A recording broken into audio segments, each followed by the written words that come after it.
అందరికీ నమస్కారం. నా పేరు పవన్. నేనైతే ఒక స్టూడెంట్‌ని.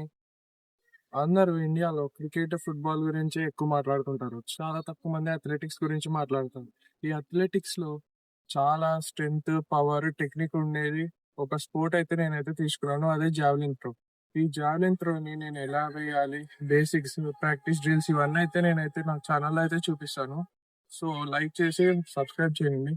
ఇంకా ఈ జావెలిన్ త్రోలో బేసిక్ ఎక్సర్సైజెస్ గురించి అయితే చూపిపోతున్నాను చూడండి. ఫస్ట్ జావెలిన్ తర్వాత తీసుకున్నప్పుడు గ్రిప్ అయితే చూసుకోవాలి. గ్రిప్ అయితే మనం 2 వేస్కి అయితే పట్టుకోవచ్చు. ఫస్ట్ వే అయితే ఇలా, ఇదైతే ఫస్ట్ వే, మేజర్గా ఈ గ్రిప్పే యూజ్ చేస్తారు. సెకండ్ అయితే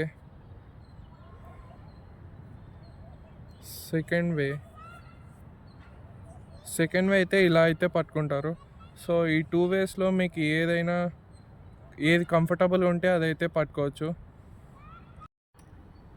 ఫస్ట్ జావెలిన్ త్రోలో మనం బేసిక్ వార్మప్స్ అయితే చేయాలి. ఫస్ట్ వార్మప్ అయితే ఇలా,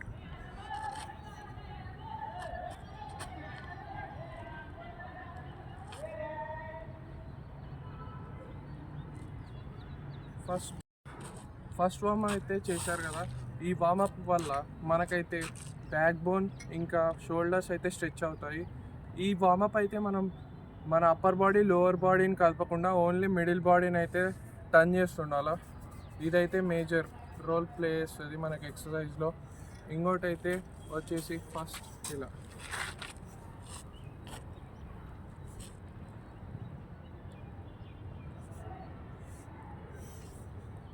ఇది వచ్చేసి సెకండ్ ఎక్సర్సైజ్. ఈ సెకండ్ ఎక్సర్సైజ్ వచ్చేసి మనకి షోల్డర్స్ని ఇంకా మన హ్యాండ్స్ని అయితే స్ట్రెచ్ చేస్తుంది.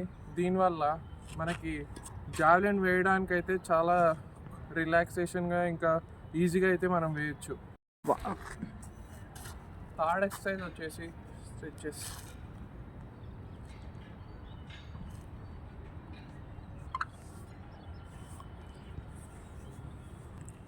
ఈ ఎక్సర్సైజ్ కూడా మన షోల్డర్స్ కోసమే. సో షోల్డర్ని అయితే మనం గట్టిగా అయితే ట్రైన్ చేయాలి. సో గ్రిప్ చూపించాను, ఇంకా ఎక్సర్సైజెస్ కూడా చూపించాను కదా.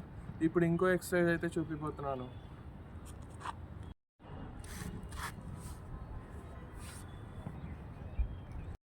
ఈ ఎక్సర్సైజ్ వచ్చేసి మన బ్యాక్ బోన్ వల్ల చాలా అడ్వాంటేజెస్ అయితే ఉన్నాయి జావెలిన్ త్రోలో.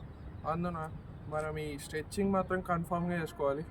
ఈ స్ట్రెచ్చింగ్ని మనం ఎంత వీలైతే అంత స్ట్రెచ్ చేయాల్సిందే. సేమ్ ఇలానే బ్యాక్వర్డ్ స్ట్రెచ్ కూడా వేయాలి. ఇది కూడా బ్యాక్ బోన్ కోసమే. నెక్స్ట్ వీడియోలో అయితే నేనైతే ఈ బేసిక్స్ ఇంకా జావెలిన్ని ఎలా త్రో చేయాలో అయితే చూపిస్తాను. So this is the video. Thanks for watching. ఈ వీడియో అయితే ఎవరికైనా ఉపయోగపడితే వాళ్ళకైతే షేర్ చేయండి.